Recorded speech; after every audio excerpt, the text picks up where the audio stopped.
तारी से भरा हुआ है कि आज खास खुदा ने ये मौका दिया कि आप सबों के साथ मैं कलाम मुकद्दस को शेयर कर रहा हूँ और ख़ास इस बात के लिए खुदावंद की शुक्रगुजारी करता हूँ कि खुदा के खादिम पास्टर आरिफ के घर में हूँ और हम दोनों जो हैं मिलकर खुदावंद की खिदमत को सरअंजाम दे रहे हैं और खुदा अपने जलाल के लिए हमें इस्तेमाल करता है। ये खुदावंद की खास ब्लेसिंग है और ख़ास इस बात के लिए भी मैं शुक्रगुजार हूँ कि बेशक हम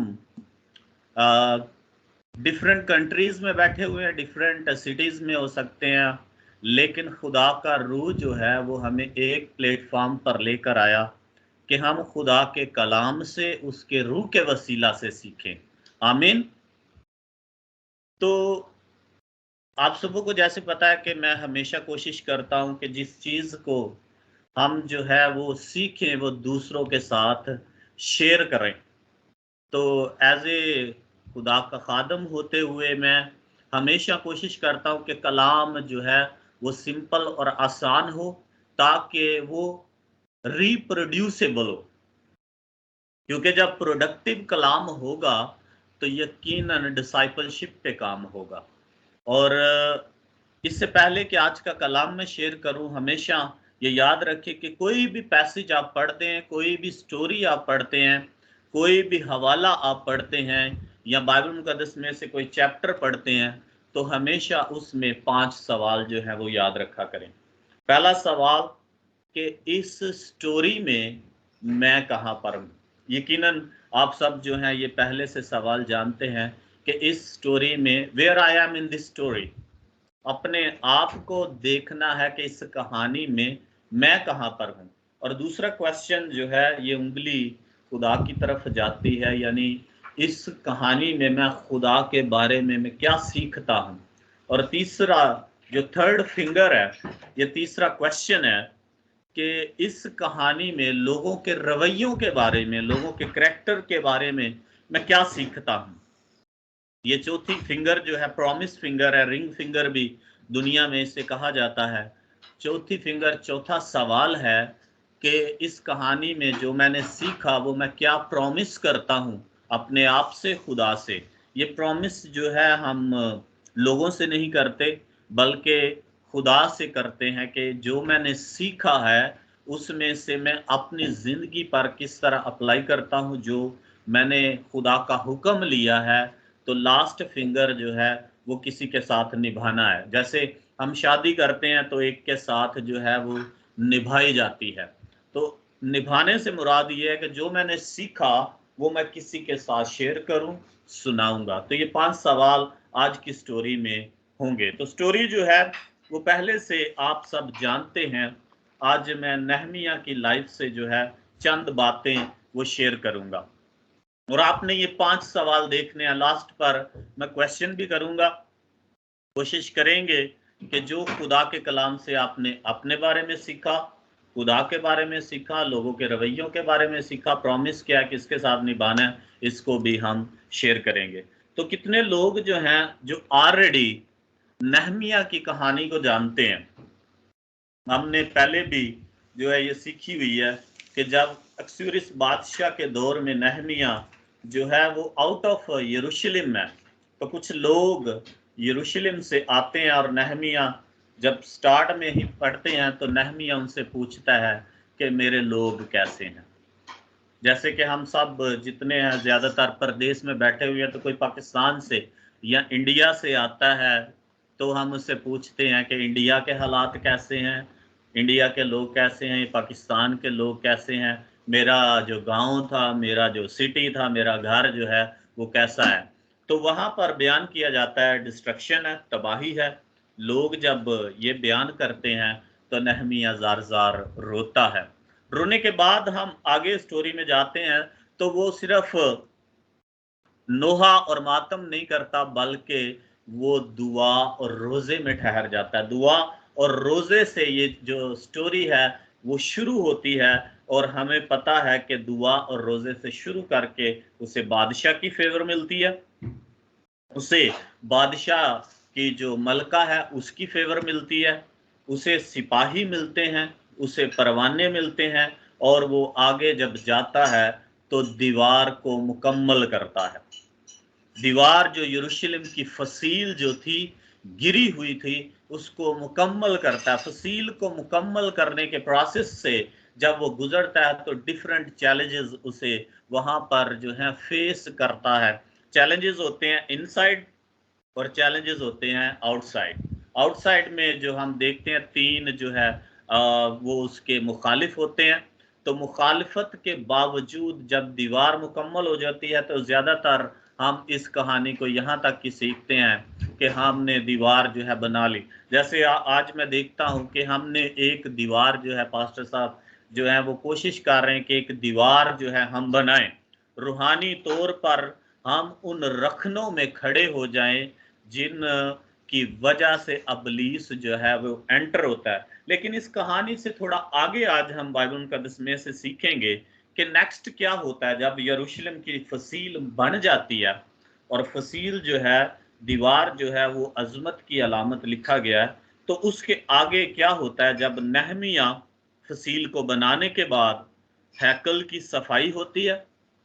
हैकल की सफाई होने के बाद हैकल में जो है वो बाइबल मुकद्दस को पढ़ा जाता है, तौरात की किताब को लाया जाता है, वहां पर पढ़ा जाता है। नहमिया वहां से चला जाता है तो बाद में क्या होता है, वहां पर जो है वो खराबी शुरू हो जाती है।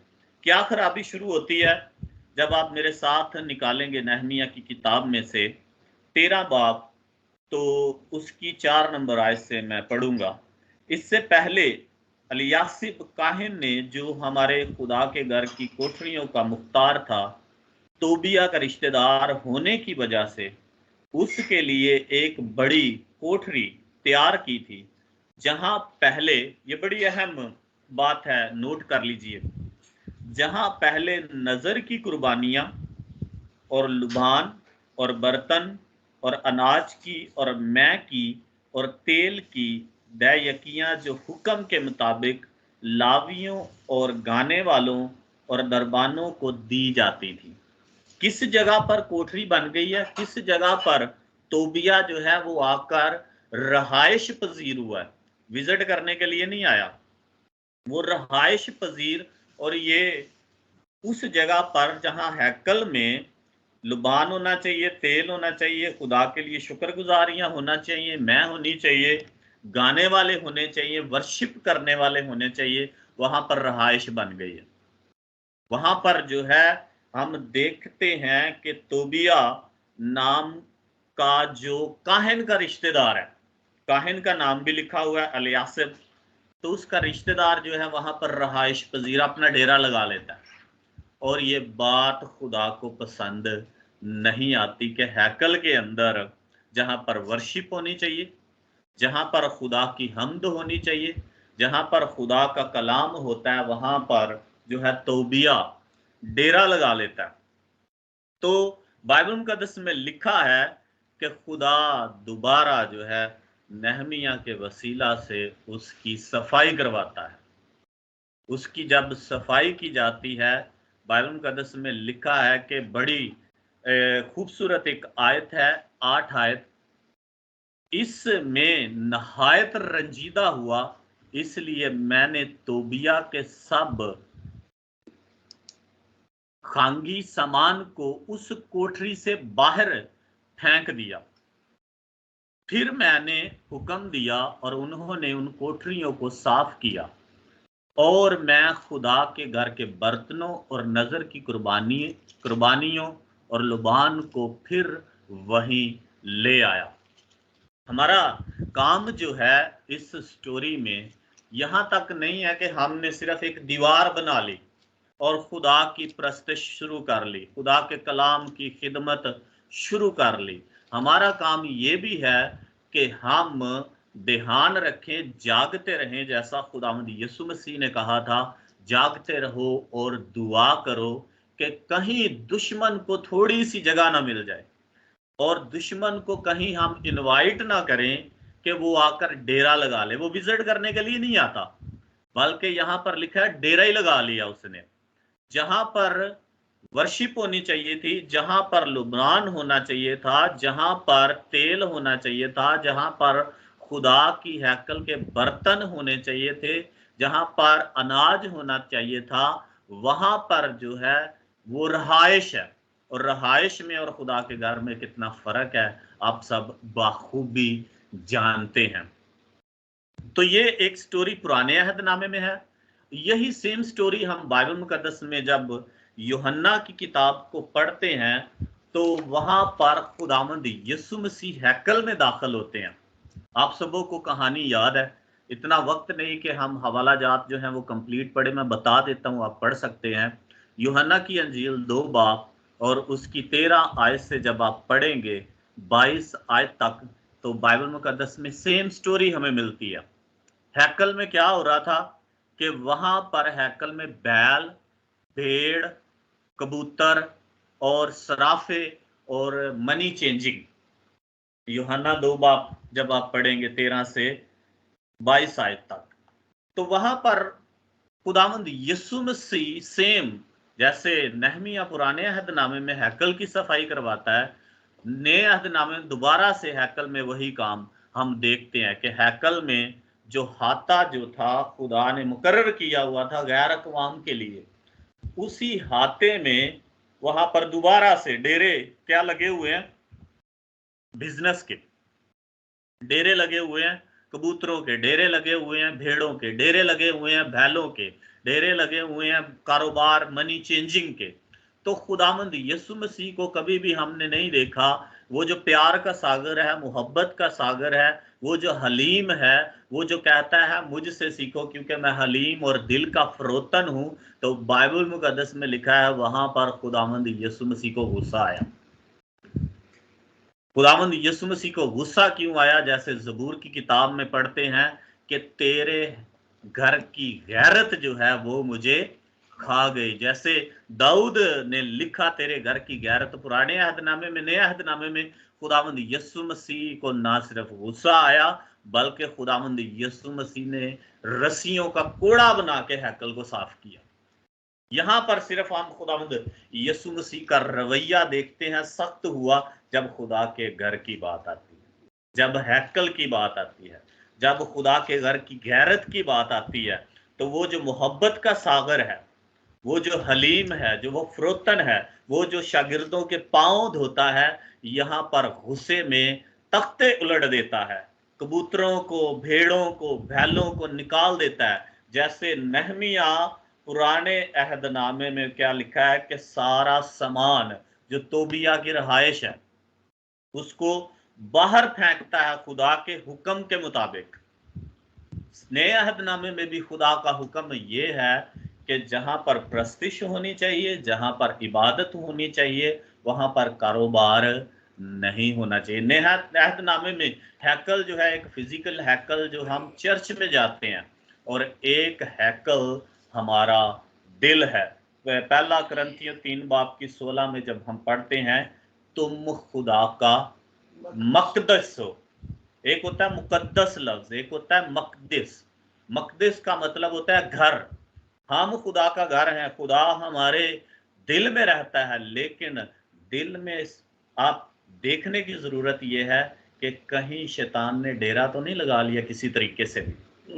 हम थोड़ी सी उसे जगह देंगे, वो विजिट करने के लिए नहीं आता हमारे दिलों में, तो भी विजिट करने के लिए नहीं चाहिए हैकल में, बल्कि डेरा दुश्मन जब भी आता है वो डेरे डालने के लिए आता है, कब्जा करने के लिए आता है। जहां पर खुदा की वर्शिप होनी चाहिए वहां पर हम देख रहे हैं कुर्सियां हैं, वहां पर टेबल है, वहां पर जो है वो कारोबार है जो नहीं होना चाहिए। वहां पर सिर्फ प्रस्तिश है, वहां पर खुदा की हजूरी है, वहां पर कलाम है, लेकिन वहां पर डेरा लगा हुआ है दुश्मन का। तो आज दिलों में देखने की जरूरत है, क्या दुश्मन ने डेरा तो नहीं लगा लिया? जैसे कुरिन्थियों 6 बाब 19 में तुम्हारा बदन रूल कुद्दस का मकदस है। हमारा बदन रूल कुद्दस का खुदा यहाँ पर दिल में रहता है, तो हमें ये हमेशा जागते, ना सिर्फ दीवार बनाकर हम रिलैक्स हो जाएं, जी दीवार बन गई है हमने प्रस्ते शुरू कर दिया, लेकिन खुदा नहीं चाहता कि हम सिर्फ दीवार बनाने के बाद रिलैक्स हो जाएं। खुदा चाहता है हम जागते रहें और खुदा के इस घर की हिफाजत करें। और दुश्मन को कभी भी मौका ना दे कि वो आकर डेरे लगा ले। आज हम देखते हैं कि जहां पर खुदा की हम्द होनी चाहिए वहां पर गुस्से की कुर्सियां लगी हुई हैं, नफरत के टेबल लगे हुए हैं।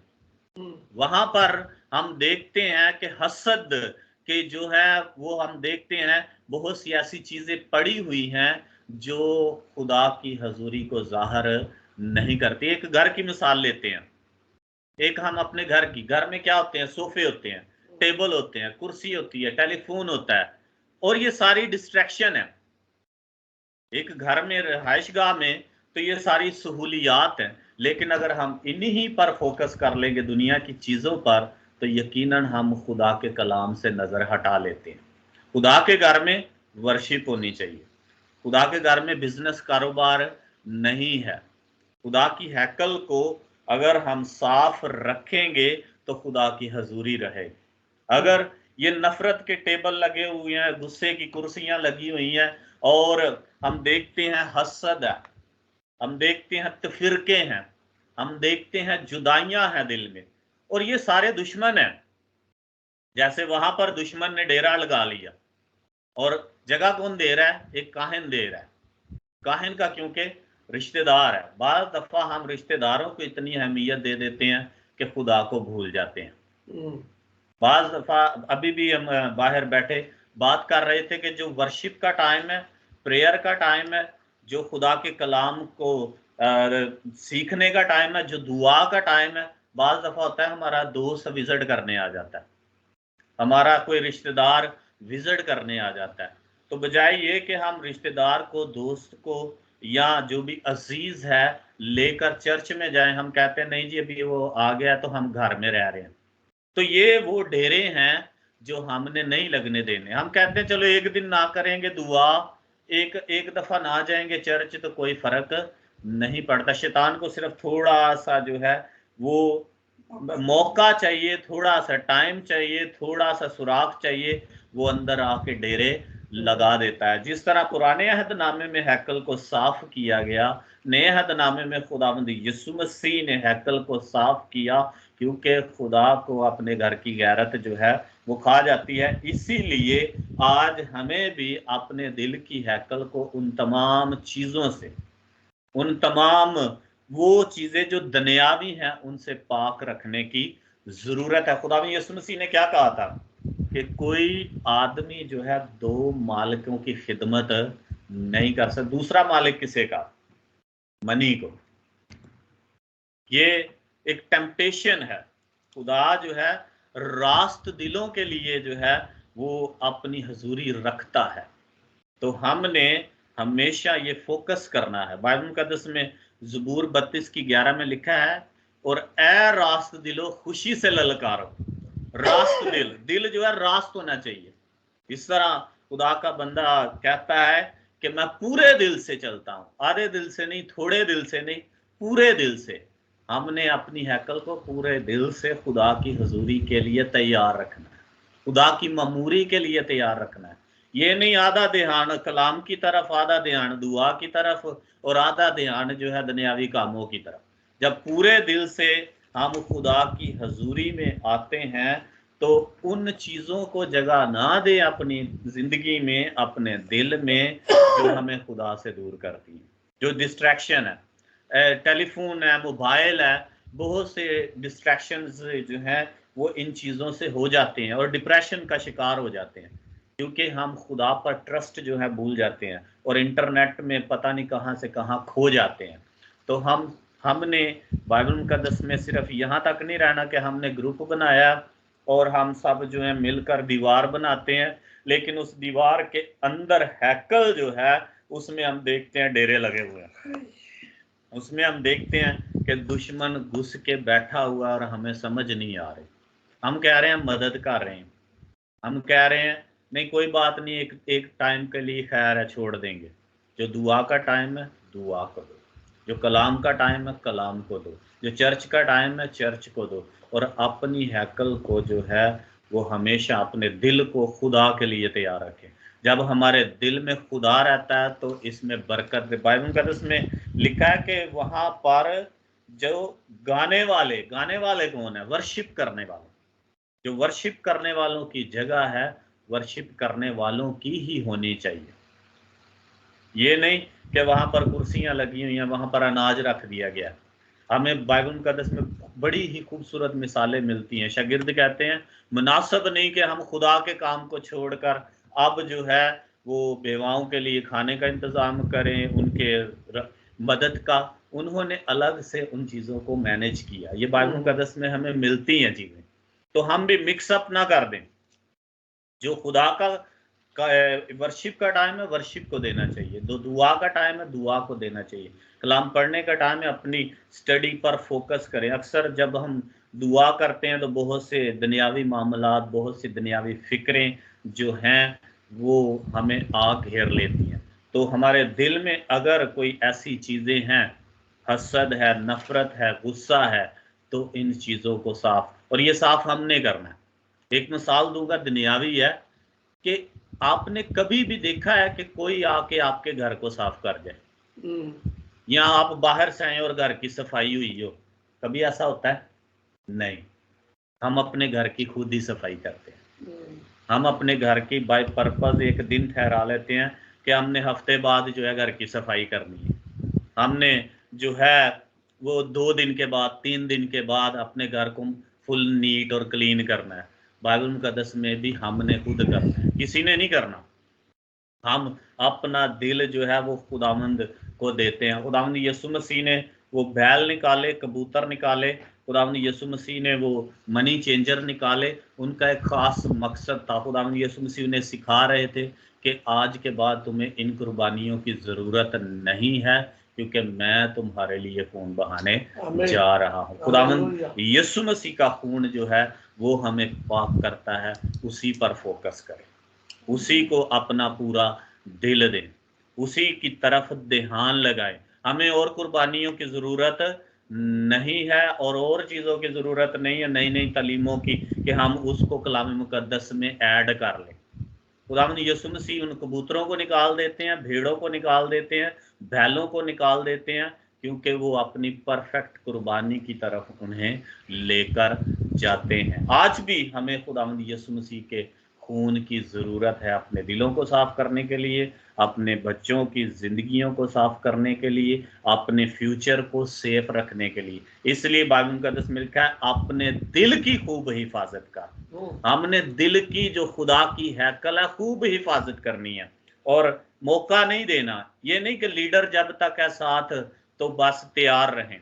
और जैसे ही नहमिया जो है वो दोबारा बादशाह के पास गया तो हैकल में और काम शुरू हो गए। हम सब जो है वो खुदा के चुने हुए लोग हैं। हम उसे है हमारे बाप कहकर पुकारते हैं। ये एक स्ट्रॉन्ग रिश्ता है। जितनों ने उसे कबूल किया, उसने उन्हें खुदा के फर्जंद होने का हक बख्शा। तो जब हम फर्जंद हैं तो हमारा फर्ज ये है कि इस हैकल की सफाई रखें, इस हैकल की केयर करें, इस हैकल को प्रोटेक्ट रखें। ना सिर्फ दीवार पर फोकस करना है, बल्कि दीवार के अंदर जो हैकल है उस पर भी फोकस। और बाइबल मुकद्दस में एक खूबसूरत 13 बाब के स्टार्ट में आप पढ़ेंगे तो वहां पर लिखा है कि अमूनी और मोवाबी जमायत में घुस आए थे, उनको भी उन्होंने अलग कर दिया।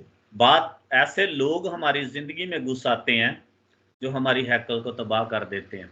वो आते चर्चेज में दोस्त बन गई हैं। जैसे नए अहदनामे में भी हमें मिलता है कि वो आते जो हैं वो भेड़ों के लिबास में हैं, लेकिन है कौन?